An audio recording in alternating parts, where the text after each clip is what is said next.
Hello everyone and welcome back to another episode here on the Hermitcraft Amplified server. And as of right now, this moment in time, the moment that is for me, for you watching, the last episode of Hermitcraft has been out for about 3 minutes. Now, when I have free time to play, I want to jump on and play, and I always like to play after I've seen what all of you have said about what we've done previously. And sometimes that doesn't work out, so I haven't even looked at the comments yet, but I can't wait to read them and see what you'll think about this farm. Now, I know what you're thinking right now, because I'm a psychic. I think you're thinking, what's that on top? What's happened up there? How did I know that? Yeah, we're going to go up there and talk about that. So I was really looking forward to getting some feedback and thinking about what we're going to do next. But we're just gonna jump into it here and make some progress, because I've been thinking about this farm, this passive mob farm that we're building.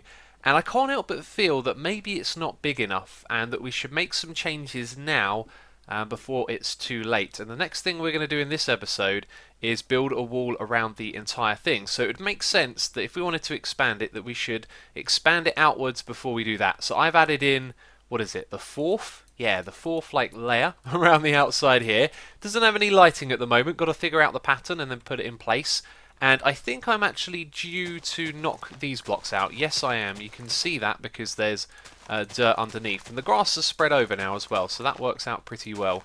So this means that the water, instead of flowing to this edge, is going to drop down and then go over to the edge here. But the smart thing that I've done, because I thought about it, I planned ahead, I was like, right, how are we going to do this properly?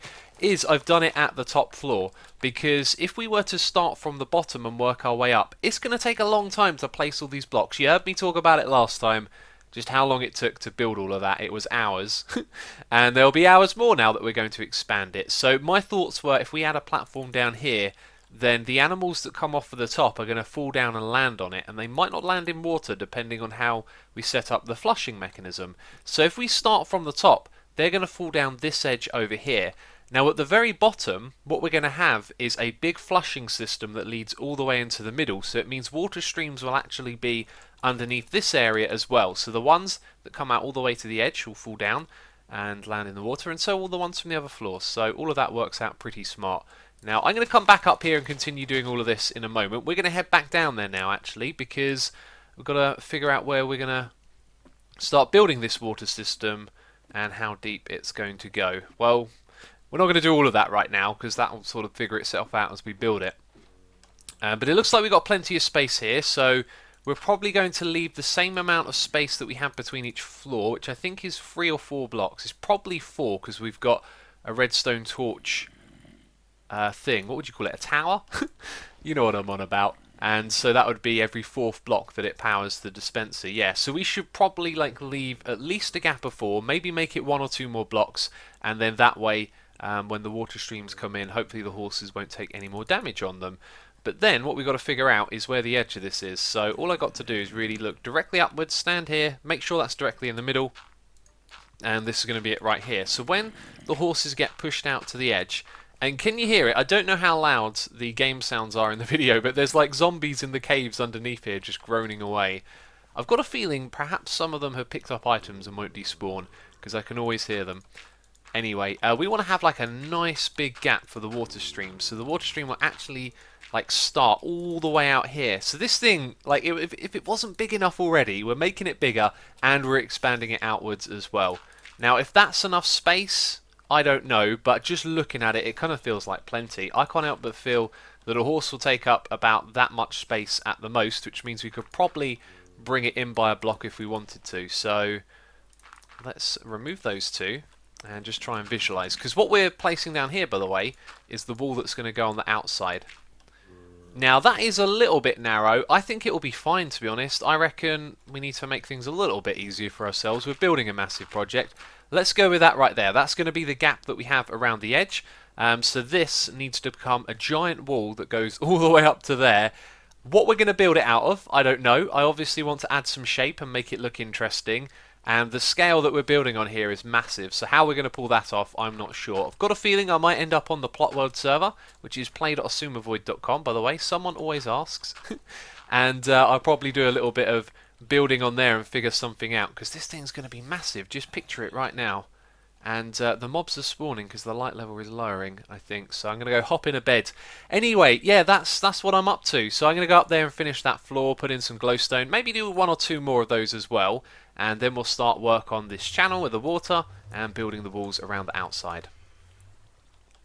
So digging this trench and filling it with water is actually going to be quite easy. Maybe not the digging it part, that might take some time. But I was just about to do some experimenting, and the first thing that I tried here worked brilliantly. So I was thinking, okay, you know, we put a source block here and here and here and here. Well, they're going to sort of form with the ones adjacent, right? So that's not going to work because then it's all going to spread everywhere. So I thought we'd try this and hide some of the water sources underneath the blocks, which will be where the wall goes up. And actually this works, which kind of makes sense, but I sort of expected it not to. So where do we go from here though, because we want the water to drop down? I think it's really simple. You can just go across like this, right? And that shouldn't cause any issues, although I do have an idea that a little bit of an issue might be caused here. So there's no source blocks being like created or forming, because of course there are none on this level, so they can have the water start every single block like that, and it will just flow a little bit further than this one. But I do wonder, and we're going to do a little bit of an experiment. You see how the water is moving me? Oh, do you know what? Never mind. It works just fine. Or maybe not for animals that are 1 high. Because below that bit right there is downwards flowing water. But I tell you what, if a pig was coming down here, which is a 1 high mob, it's quite likely it'll be bobbing up and down on the water, and it'll easily find its way down into these water streams. But where it flows directly downwards, something could potentially get caught there. I reckon the odds of that are extremely slim, and we don't have to worry about it. So this is going to be really straightforward now. We can just go around like this. The next part of it is going to start right here. In fact, we could get a little bit of a rough idea as to how close to the center it will be. So it will just drop down again. And this is what I was saying about the water being all open, is that they can fall into the water from these floors and the ones up there. By the way, I added a second one up the top. It doesn't take too long to add that final floor in, so we'll probably get a few more done in this episode when I feel like doing that. So what's the distance here? It's 1, 2, 3. It's just 3 diagonal really, isn't it? And then it's going to be 1, 2, 3, 4 diagonal. I think that's right. Anyway, let's sort of get a rough estimate. So 1, 2, 3, 4. And again, 1, 2, 3, 4, and yeah, maybe it's going to go down about 2 times more, and then, you know, the end of it's going to be down there, where we will try and flush everything into a nether portal to send the animals through into the nether. Now, another thought crossed my mind as well, is that we've got to control the redstone here, and it's alright having the controls here. Maybe we pop in manually somehow, throw an ender pearl, and activate it. But if we want to activate it with redstone from outside, we've got to get a signal across where the water is, and that might end up being a little bit tricky. But we'll come to that when we come to it, and for now we'll get this water stream done. Oh, I wish I was recording it. I just slept in the bed, looked over to the side, and a group of 5 skeletons, all on fire, just wandered over into the water. Now one of them has despawned or died. It looks so amusing. And yeah, you can see I'm making progress. It's slow, but we're getting there. Just digging away the trenches one by one. And we got the first one sort of done at the moment. Just need to put in the water. So there it is, a massive basin of water. You can see the middle bit hasn't been done. That's the next step. Just going to really need to put... Is there a skeleton there? Yes, there's a skeleton. Yeah, just need to put some portals in really, but I'm not sure how the water streams are going to sort of converge around them, so that's something that I've got to suss out. Hey look, there's another one. There's 2 of them hanging out there in the middle. Yeah, so I've just... Oops, fell in. I just got to suss that out really, and put the portals in place. And so yeah, that's the water stream done. Look at this, we've built a hostile mob spawner. It's quite bizarre really, because I was in there, 1 or 2 mobs were making their way in, and I headed out to the side, came over here, slept in the bed, turned around, and there's loads of them hanging out in the middle. Why are they all attracted to that bit? I don't know. And anyway, at the moment I'm just trying to figure out how to lay out the nether portals, having a little bit of trouble with that, so I'm going to keep brainstorming. And I guess for now, the good thing, or a good idea of what to do... Hey look, there's another group of them over there again. What's going on? What's going on? Oh, that reminds me, a lot of you have been leaving comments. Again, I'm getting tons of comments, questions about this whole farm over and over again. Squids have their own mob cap. They will not affect the passive mob farm at all, so don't worry about that. And let's turn around and see if they've despawned. No, we've still got a big old crowd of them hanging out down there. They look like they're having a blast, don't they? Oh, brilliant. Ah, the sun is going down. There's going to be mobs trying to head in here in a moment, so we better be quick. Yeah, so I'm trying to place the nether portals. It took me a while to figure this out. You know, there's a whole bunch of ways that we could place it down. Initially I was thinking maybe like a cross and have 4 portals sort of connecting, and it wasn't until I thought about making our portals a little bit bigger than this area down here that it started to make sense. So one thing you should know about our water is that it doesn't break the nether portal unless the water source is placed where the nether portal is. So we can have water flowing into it, and what I initially did is have like 1 block removed on each corner. I was trying to create a little bit of a rotation thing going on so that the water would always push around the blocks and push any mobs into the portal. But if we take it back a step, you can see here if that was obsidian, the mob would, you know, get pushed in anyway. So it's just a case of what are we going to have? We're going to have the portal frame there. I think all we literally need to do is break that water. This is going to be portal frame, not the obsidian. Ah, but then those flow from side to side, right? So maybe we make the portals even bigger then and have them back here, or even go back 1 further as well, so they stretch all the way across and there's not that to worry about because that would be obsidian. And that's probably what we'll end up doing because I've got a feeling we'll run into some problems otherwise. So yeah, now I've got to go harvest a bunch of obsidian. I'll probably end up just looking in the caves down below, try and find a lava lake and chuck some mortar on it. And then we can build that thing. So there we go, portals in place, and I think that looks really cool. And I know that some of you think that looks really cool too, because we did this during a live stream. It took me about 1 hour and 3/4 to gather the obsidian, build these portals, sort them out in the nether as well. We've moved the one that was there over to this side. We've removed the one up in the sky, off in the distance, if you remember that.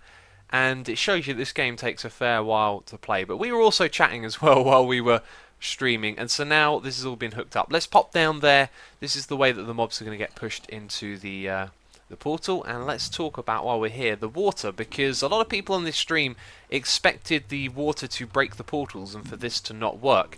Now water can break portals, but it's when a water source block is placed on the portal itself. So it can flow like this, and this means wherever an animal goes, it's going to get pushed either side and end up being pushed into a portal.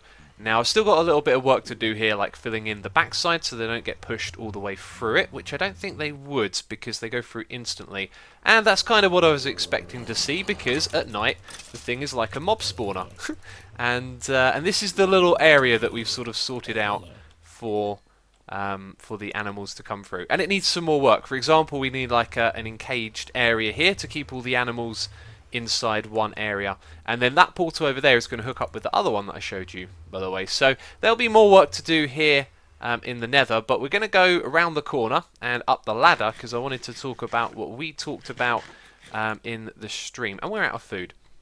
So often in these videos I really just sort of stick to doing Minecraft and talking about Minecrafty stuff, but on the live streams we often talk about like deeper subjects and have a little chat about various things, and everyone in the chat is like really well behaved. We have a very civilized conversation, and a lot of people were saying what we talked about in the stream we did was actually quite the topic for controversy and arguments and such. And so there's like a little bit of a message that I want to pass on to all of you as well about this. Now we talked about creationism and evolution, believing in God or not believing in God, that kind of stuff. And we had a really good discussion about it and shared lots of opinions. And the thing that I want to pass on to you guys is that when you talk about these things, a lot of people often end up in an argument. You know, I believe one thing, you believe something else, and then people argue. Whereas I think we should respect one another's beliefs, whatever they are, and try and learn from each other. So I was happy to listen to anyone who had any sort of opinion or viewpoint. And I feel like you can learn from other people even if they don't believe in the same things you do. You know, if you listen to their arguments and understand their point of view, you might learn something about your own point of view, or you might just learn things that reinforce it further. But I just wanted to pass on that message of like respect and respecting one another and each other's opinions to you guys, because it went down really well in the stream. Anyway, and while we were talking about that, we also slabbed this little area over here. So we had a look at a couple of pattern designs and felt that this one was the best. It's like a repeating pattern, and we've just gone with what materials we have available to us. So we've dug up lots of the area, we've got tons of cobblestone, and then with smooth stone, which we've been getting from this silk touch pick, we can get stone slabs and stone bricks. And so we made this little pattern right here. And do you know what? I feel like maybe the cobblestone should go and something more colourful should come in its place, but there's not a lot of other materials that we can, get in this situation. Although I'll give that some thought, because it's better to make that change now than later. But the problem that I want to demonstrate, which I can start to demonstrate, if some mobs will spawn, because it's night time, what we're trying to fix by slabbing this area is stopping mob spawns. So you can see that I put some torches down around the middle bit, and that's because the mobs kept wandering down into the water, and as you saw when we went into the nether, they were on the other side, which is not what we want. And when we've built these big walls that we plan on building, that won't be a problem. So we're going to start slabbing it, and I was tempted to do a time lapse, but do you know what? I've done so many time lapses lately, I feel like it's getting a bit much. So let me know down there in the comments if you like a time lapse every episode, because there's always something that we do that can be suitable for time lapses. So we're going to skip it on this one. I'm going to slab out this entire area, and we're not going to do a time lapse today, but for future reference, just let me know what you like. Do you like time lapses every episode or every other, or you're not really a fan of them? And then I'll have a look at that, and yeah, that'll help me make up my mind in the future. Anyway, right, I've got some mobs to kill over here, and then some more slabbing to do. A quick update, it's been a while, and I'm still slabbing. How do I always do this? I always find the hardest way to do things. I didn't technically need to slab any of this. I could have just put torches down across the whole thing, but it's definitely going to look better when it's done, so I'm just having a little bit of a vent. But it's going to look good, yeah. So what I've done, by the way, is I put down some torches just a few blocks away from the edge like that, and that gives us some space to build the wall, because when we do the wall, it's probably going to be a couple of blocks thick, maybe have some supports coming out, or do something to make it look a little bit more interesting. So that's why I've left a little bit of space there, and we're probably not even halfway done, are we? Because we've got to go all the way around those sides over there, and we've done up to the portal, and up to where Ruben has his little pen on this side. That guy's not having a good time, is he? Let's put him out of his misery. See you later. Alright, so much time has passed by. Many slabs have been placed down, and it's pretty much finished, wrapping all the way around that side over there. All the way over here, there's a little bit of space in this area because I need to reshuffle things around, which is something that I'll do later on. And we have made a fair amount of progress, but there's still so much to do. I hope you can appreciate the scale of these projects. Now, I'm a little bit worried that there's a zombie up there. I've just spotted this chap. He's going to jump off the floor, I reckon, or he's going to try and attack me, yeah. Can you attack me from there? No. Now, where have you spawned? Because, well, that was clever. This is all supposed to be spawn-proof, right? Or at least that there's enough glowstone or lighting to stop a zombie from spawning. I'll have to go in there and wander around and check it out, I reckon. Anyway, I want to head up here so we can look down and start to see the scale of what I've done here. All of the island being slabbed. Looks pretty cool, actually. I quite like that. And do you know what? Once again, was hoping to get so much more done, and it takes so long. It really is a massive project. I mean, look at this. We've built these giant platforms up in the sky. It's kind of ridiculous. And now we've slabbed all of that down there. So the pattern looks pretty good. I like it, very much so. Doesn't look like I've made any mistakes, which is something that I was worrying about. And I think we did it a pretty good job. Yeah. And the bulk of it was over on this side. So, as I was trying to say, I was hoping to do so much more in this one. Once again, time just gets away from you a little bit. But definitely I am sometimes a bit too ambitious for my own good. And there you go, there's some chickens. I think they're the same ones that spawned from earlier. Yeah, some chickens on that floor over there. So that's going to be it from me this episode. Do hope you have enjoyed it. If you have, leave a like on the video. As always, thank you so much for the support. I'm sorry the episode is a little bit shorter today, but you can see once again, just getting tons and tons of the grindy stuff out of the way, and it's looking real good over here. Anyway, that's it from me. Thank you for watching, and I'll catch you next time. Bye bye.